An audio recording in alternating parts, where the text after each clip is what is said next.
All right, instructors, I'm back. Now, having shown you guys how to add your students, and hopefully that was a helpful video, I wanted to break the rest of these videos up into smaller segments so that those of you that are already familiar with this stuff um, don't need to sit there and watch a big, long 30-minute video. You can just basically pick and choose what you might need help on. So this video, I'm going to limit it to explaining the types of assignments that can be found in your course, and then show you how you can fix grades if students have a grievance about a question or some other issue. So I'm just going to skip right ahead to assignments to show you that picture or that view. When you click on assignments as an instructor, it will list all the assignments in their various grading weight groups. And so what I mean by that is this is the worksheets group that will count towards 15% of their grade, which is what it states in the syllabus. And you can change those grading weights by coming over here and doing assign and clicking on assign grading weights. You can add groups, um, and have that. So here I have quizzes at 15%, exams at 15, citizenship at 10, and then you may have some that are not graded. They don't have any weight. So this math assessment that we gave the second year students at the beginning of last year's school year really helped us. Really helped to give us a lot of information about the students and their comfort level with the math, and so that will be a part of this year as well. And then our comprehensive final, which was decided that was going to be weighted at 30%. So they're still working towards passing that step test. Um, so anyway, going back to the worksheets. So most of these assignments here in the worksheets, you'll notice they have a little rocket. That means that they are in quiz format in Canvas. So sometimes when we're talking about Canvas and we say a quiz in Canvas, we're talking about a worksheet. And sometimes we're talking about things that we've actually labeled as quizzes. And that can be a bit confusing, but it's a good system. The quiz format is definitely the most utilized, I think, in all of Canvas. And most of these quiz formed coursework is going to be in the form of a multiple choice or fill in the blank practice worksheet. So I'm going to go ahead and reset the student. So here we have what the students are going to see. And what I'm going to do is I'm going to basically pretend I'm a student, and I'm going to go through and show you both sides. So say, like I explained in the video to the students, I'm following my daily routine. If it's a night I'm not in class, then I'm working on this. If it's a night I'm in class, then hopefully I'm done with it. But I'm just going to go ahead and go to the very first worksheet, which is a review for us on Ohm's Law, and click Take a Quiz. And I'm going to take it. So I'm not going to do the whole thing. Some of these answers I know off the top of my head.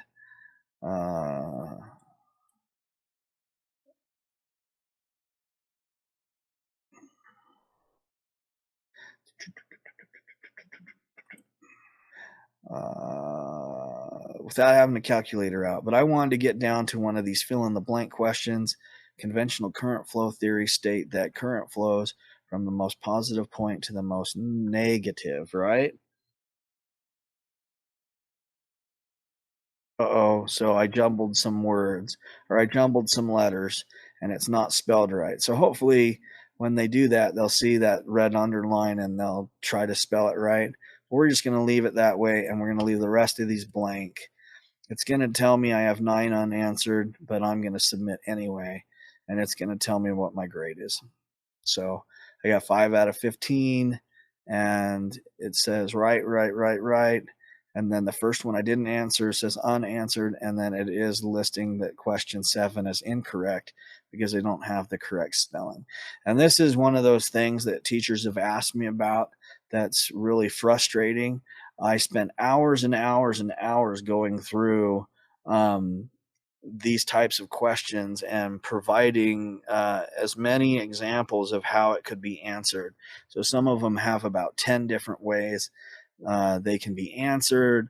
Like, for instance, if it's 20,000, in the original question, it required a comma after the 20 in 20,000, but then I made that one acceptable and then made one without the comma acceptable. And then if it was asking about watts, um, for instance, I would leave just the answer, or leave just the number in as many ways as it could be put in. So if it was like a 0.1, I would do 0.1, or I would do 0.1. And then I would do both of those with a W capitalized, a W uncapitalized, or the word watt spelled out. So hopefully by doing that, I've alleviated some of the frustration. But just know that it was done, and I spent hours.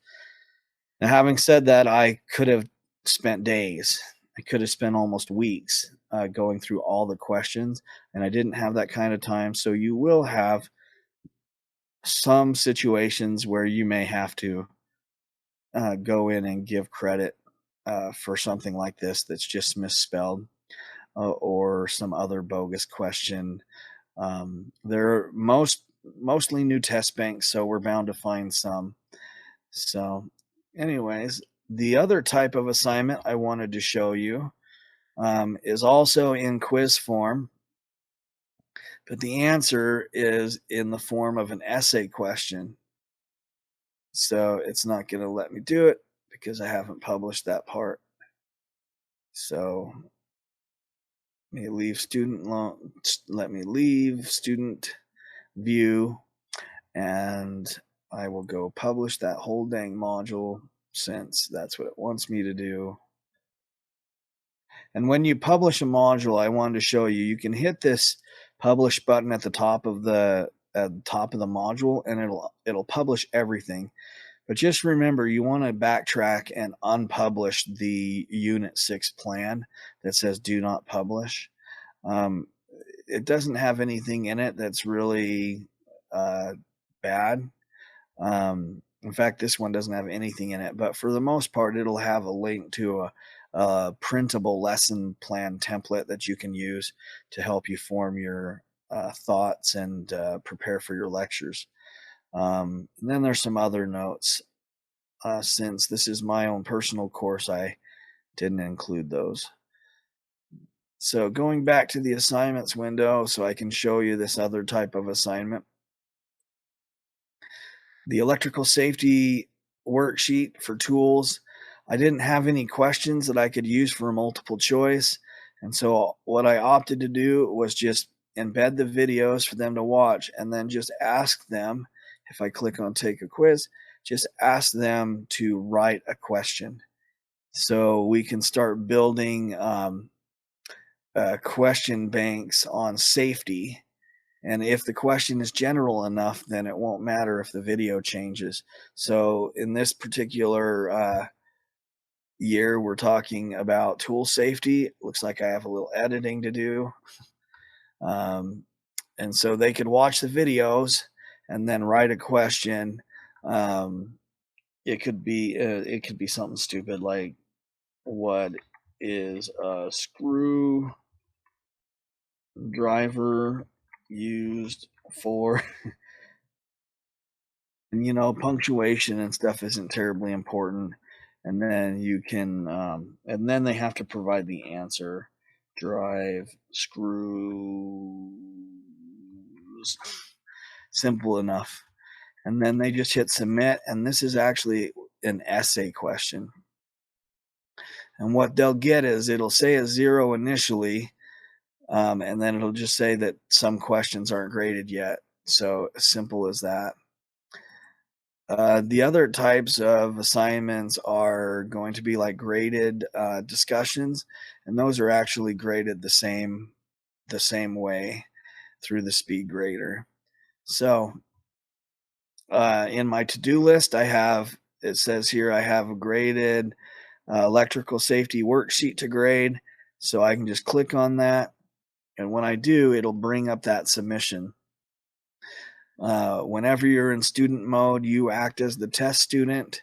And so I can see here that his question was, what is a screwdriver used for? Drive screws. And I can come over here or I can come right in here and I can give him whatever points.